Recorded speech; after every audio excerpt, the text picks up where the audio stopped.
বর্তমানে নাকি শোনা যায় দরুদ শরীফ পড়া চলবে না। আজকে নাকি শোনা যায় মাজারে যাওয়া নাকি চলবে না। আজকে নাকি শোনা যায় নবীর রওজায় নাকি হাজিরি দেওয়া চলবে না। হে বিরাদারানে মিল্লাত ইসলামিয়া, তবে হাদিস পাকের মধ্যে এসেছে আমার নবী মুস্তাফা রওজা মুবারকে হযরত মা আয়েশা সিদ্দিকা রাদিয়াল্লাহু তাআলা আনহা তিনি যেন বলেন নবী মুস্তাফা রওজার মুবারকে যেন ফজরের ওয়াক্তে ৭০,০০০ ফেরেশতা যেন এসে যেন হাজিরি দেয়। এমনকি নবী মুস্তাফার রওজার চারিদিক থেকে ঘেরাও করে তারা যেন নবী মুস্তাফার প্রতি সালাত ও সালাম পাঠ করতে থাকে। বিরাদারানে মিল্লাত ইসলামিয়া, তারা যেন নবী মুস্তাফার প্রতি দরুদ শরীফ পড়তে থাকে। আবার যখন সন্ধ্যার টাইম হয়, সন্ধ্যার সময় ৭০,০০০ ফেরেশতারা আসে, ওই ৭০,০০০ ফেরেশতারা চলে যায়। আবার নতুন করে ৭০,০০০ ফেরেশতা এসে নবী মুস্তাফার রওজায় যেন হাজিরি দেয়। আর তারাও যেন চারিদিক থেকে ঘেরাও করে নবী মুস্তাফার প্রতি সালাত ও সালাম পড়ে। ফজরের ওয়াক্তে তারা বিদায় নেয়। আবার নতুন ৭০,০০০ ফেরেশতা আসে। এরকম করে কিয়ামত পর্যন্ত ৭০,০০০ ফেরেশতারা এসে আসতেই থাকবে। নতুন নতুন ফেরেশতা আসবে আর নবী মুস্তাফার রওজা পাকে যেন হাজিরি দিবে। নবী মুস্তাফার রওজায় যেন সালাত ও সালাম পাঠ করবে। বিরাদারানে মিল্লাত ইসলামিয়া, বুঝা গেল নবী মুস্তাফার রওজায় আসা বেদাত নয়। নবী মুস্তাফার রওজায় যাওয়া শিরক নয়। মাজারে যাওয়া বেদাত নয়, মাজারে যাওয়া শিরক নয়। বিরাদারানে মিল্লাত ইসলামিয়া, এমনকি হযরত মা আয়েশা সিদ্দিকা বলেন কিয়ামত পর্যন্ত এরকম করে লেগেই থাকবে। সকালে ৭০,০০০ ফেরেশতা, সন্ধ্যা ৭০,০০০ ফেরেশতা, এরকম করে কিয়ামত পর্যন্ত যেন ফেরেশতাদের আসা যাওয়া লেগেই থাকবে। বিরাদারানে মিল্লাত ইসলামিয়া, আমার হাদিস পাকের মধ্যে এসেছে যে ফেরেশতা একবার নবীর রওজায় হাজিরি দিয়ে দেয়, দ্বিতীয়বার ওই ফেরেশতা আসার সুযোগ পায় না। আল্লাহ ফেরেশতা মণ্ডলী এত ফেরেশতা রয়েছে।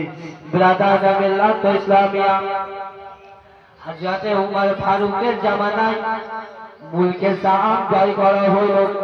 আর যখন মুলকে শাম জয় করা হলো, হযরত বিলাল হাবশী রাদিয়াল্লাহু তাআলা আনহু তিনি জানা বাবা মুলকে শামের সরজমিনে থেকে গেলেন। মুলকে শামের সরজমিনে হযরত বিলাল হাবশী রাদিয়াল্লাহু তাআলা আনহু তিনি জানা থেকে গেলেন।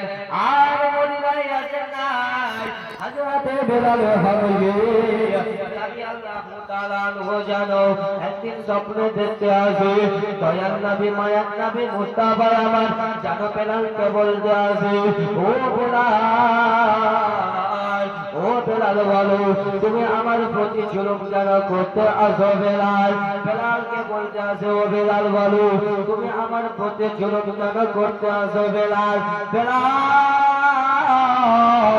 জানো কান্না করতে আরম্ভ করে দিলে। আর কাঁদতে কাঁদতে যেন বলতে আছে, ইয়া রাসূলুল্লাহ, ইয়া হাবিবাল্লাহ, নবী গো আমি কখন আপনার প্রতি জুলুম করলাম? হুজুর আমি কখন আপনার প্রতি জুলুম করলাম? বিরাদারানে মিল্লাত ইসলামিয়া, নবী আমার বলে বেলাল তুমি আমার রওজায় আসো না। ও বেলাল বলো তুমি আমার রওজায় কেন আসো না? এটাই তুমি জুলুম করেছো বেলাল, তুমি এটাই জুলুম করেছো। তুমি আমার রওজায় কিসের জন্য আসো না বলো? বিরাদারানে মিল্লাত ইসলামিয়া, যে কথা বলতে না হযরত বেলালের যেন ঘুমটা ভেঙে গেল। আর যখন ঘুম ভেঙে যাওয়া হযরত বিলাল হাবশী রাদিয়াল্লাহু তাআলা আনহু তিনি যেন বাবা কান্না করলেন, এমন কান্না করলেন বাবা হযরত বেলাল যেন বলে থাকবো না, থাকবো না, আর মুলকে সাথে থাকবো না। আমি যেন মুলকে সামনে দেখি মদিনার রাস্তায় যেন রওনা হয়ে যাব। নবী মুস্তাফার ডাক হয়েছে, নবী মুস্তাফা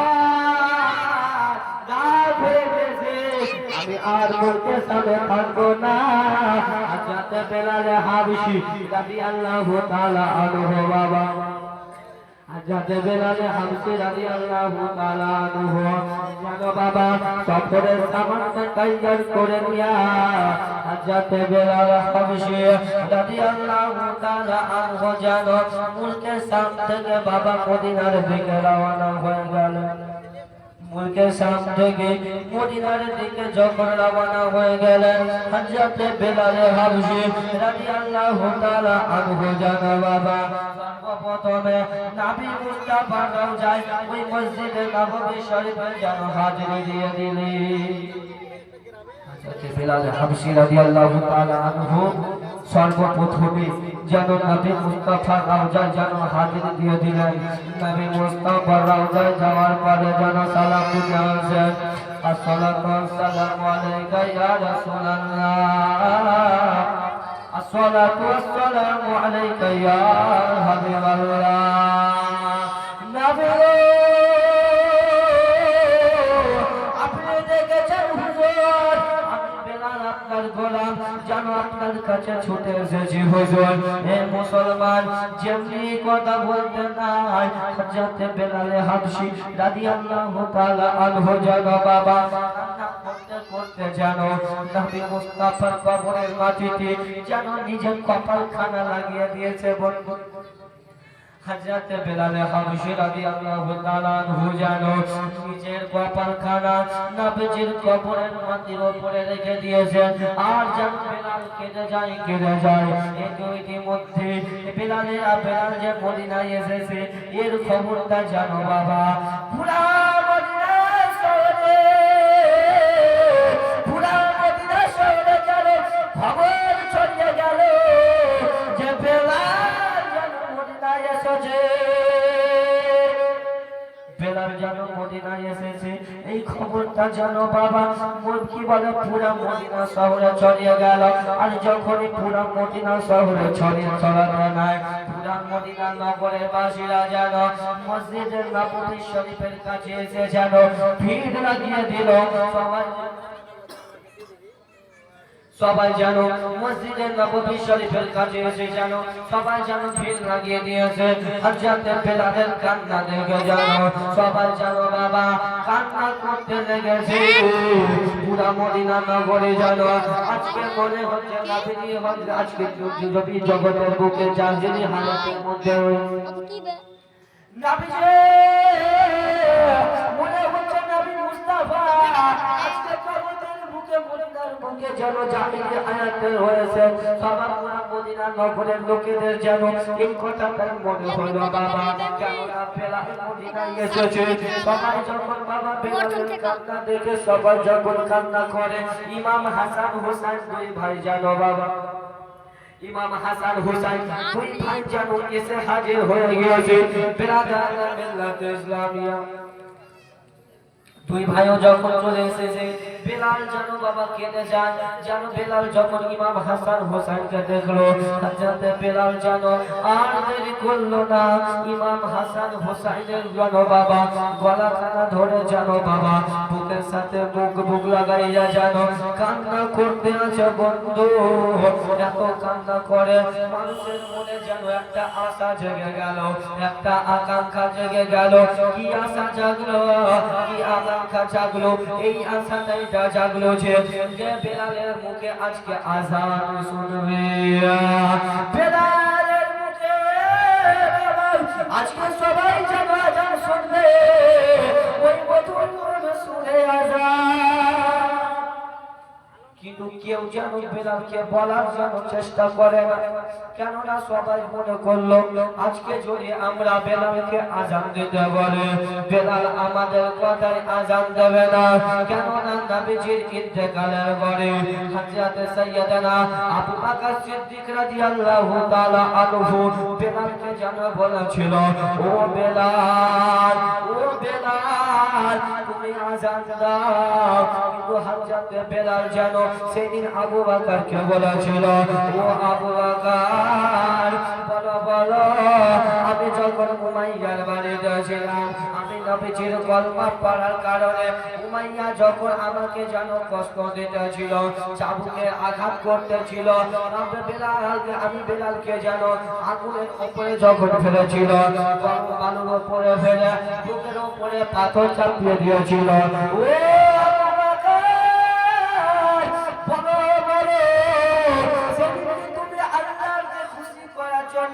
আল্লাহর রাস্তায় কি আমাকে আজাদ করো নাই? হযরত বেলালের কথাই জানো। হযরত আবু বকর বলেছিল, ও বেলাল, আল্লাহর কসম করে বলি, আমি আল্লাহর রাস্তায় তোমাকে ছেড়ে দিয়েছিলাম, আল্লাহর ওয়াস্তে তোমাকে আমি ছেড়ে দিয়েছিলাম, তোমাকে আজাদ করে দিয়েছিলাম বেলাল। এই কথা বলতে নাই, হযরত বেলাল যেন আবু বকরকে বলেছিল, ও আবু বকর, আজকে আমি বেলাল বলতে আছি, আজকে আল্লাহর রাস্তায় আমাকে তুমি ছেড়ে দাও, আজকে তুমি ছেড়ে দাও। আমি বেলাল চাই না যে নবীজির ইন্তেকালের পরে আমি কারো জন্য আজান দেব, আমি নবীজির ইন্তেকালের পরে আমি কাউকে আমি আজান শোনাবো, আমি বেলাল এটা চাই না। এ মুসলমান, তখন হযরত বেলাল আবু বকর যেন বেলালকে যেন আর আজান দিতে বলে নাই, হযরত বেলাল যেন আর আজান দেয় নাই। আজকে যখন হযরত বেলাল রাদিয়াল্লাহু তাআলা আনহু শাম থেকে মদিনার বুকে এসেছে, মদিনার লোকের যেন আশা জেগে গেল, আকাঙ্ক্ষা জেগে গেল যে বেলালের মুখে আমরা আজান শোনাবো। কিন্তু কেউ সাহস করে বলে না বেলাল তুমি আজান দাও। বেলাল যখন হাসান হোসেনের গলা ধরে যেন কান্না করতেছিল, মানুষেরা বুঝে গেল, মানুষেরা যেন বুঝে গেল আমাদের কথায় বেলাল আজান দেবে না। ইমাম হাসান হোসেন দুই ভাই যদি আজান দেয়, আবার দুই ভাই যদি আজান দেওয়ার কথা বলে, আজান দেওয়ার হুকুম করে, বেলাল না করতে পারবে না। ইমাম হাসান হোসেন রাদিয়াল্লাহু তাআলা আনহু দুই ভাই যেন বেলালকে বলল, বেলাল, ও বেলাল,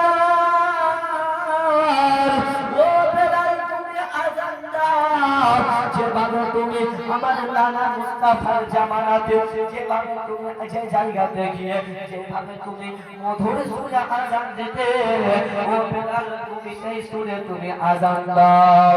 আসে তো ভেসে হযরতে বেলালের মধুর আজান, যে আজানে ছিল এমন প্রেম মুগ্ধ নবীর পিছে নামাজ পড়লে কেমন হতো জন্ম আমার নবীর যুগে হলে কেমন হতো।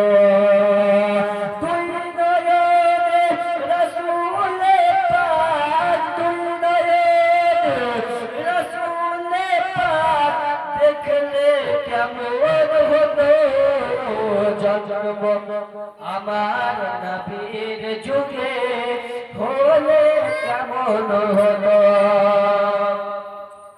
দিনে কত আলোচনায় থাকতাম আমি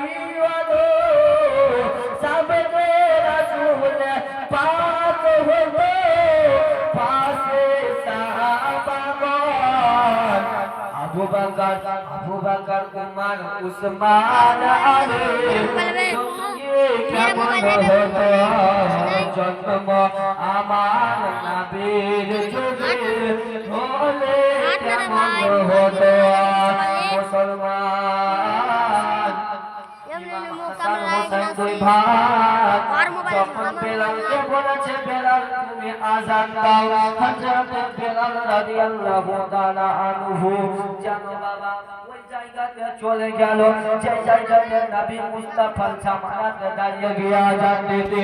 হযরত বেলাল শট মার তো ঠিকই যদি আমার মোবাইল থাকে রাদিয়াল্লাহু তাআলা আনহু জানো বাবা দাঁড়িয়েছে আর আজান দিতে শুরু করেছেন। আল্লাহু আকবার, আল্লাহু আকবার। বেলাল জানো বাবা আজান শুরু করেছে। এমন টাইমে বাবা পুরা মদিনা নগরের লোকেরা জানো বাবা কান্না করতে আরম্ভ করেছে। মনে হচ্ছে আজকে নবীজি যায়নি হায়াতে যেন রয়েছে, কিন্তু না না না, নবী মুস্তাফা যায়নি হায়াতে নাই, কিন্তু নবী মুস্তাফা যায়নি হায়াতে নাই। পুরা মদিনা নগরের লোকেরা কান্দে, ছোট ছোট বাচ্চারাও কান্না করে, ছোট থেকে নিয়ে বৃদ্ধ পর্যন্ত সবার জন্য বাবা কান্না করে গো। বেলাদারানা মিল্লাত ইসলামিয়া হযরত বেলালের দিকে আযান দেয়, যখন আশহাদু আন্না মুহাম্মাদার রাসূলুল্লাহ গিয়েছে, তখন হযরত বেলাল জানো বাবা কান্না করতে আরম্ভ করে দিয়েছে। হাজরাতে বেলাল এত কাঁদে, তারপরে ধ্বনিগুলা হাজরাতে বেলাল যেন উচ্চারণ করতে পারলেন না। আর যখন উচ্চারণ করতে পারলেন না, হাজরাতে বেলাল রাদিয়াল্লাহু তাআলা আনহু যেন বাবা জায়গা থেকে নেমে চলে আসবে। হযরত বেলাল রাদিয়াল্লাহু তাআলা আনহু আমার নবী মুস্তাফাকে কতটা ভালোবেসেছেন বন্ধুগণরা। হযরত বেলাল আমার নবী মুস্তাফাকে ইন্তেকালের পরে হযরত বেলাল আর আযান দিলেন না। আজকে যখন আযান দিতে গেলেন, যে আযানের ধ্বনিতে যে ধ্বনিতে আমার নবীর নাম এসেছে, ওই ধ্বনিতে তার ধ্বনি উচ্চারণ করার পরে আর যেন হযরত বেলাল রাদিয়াল্লাহু তাআলা আনহু পরের ধ্বনিগুলো যেন উচ্চারণ করতে পারলেন না। হযরত বেলাল রাদিয়াল্লাহু তাআলা আনহু তিনি কান্না করতে করতে সেই জায়গা থেকে নেমে আসলেন। মুসলমান, আমি এখান থেকে আমি আমার বক্তব্যটি করছি। ওয়া আকিতানা আলহামদুলিল্লাহি রাব্বিল আলামিন। আসসালামু আলাইকুম ওয়া রাহমাতুল্লাহি ওয়া বারাকাতুহু।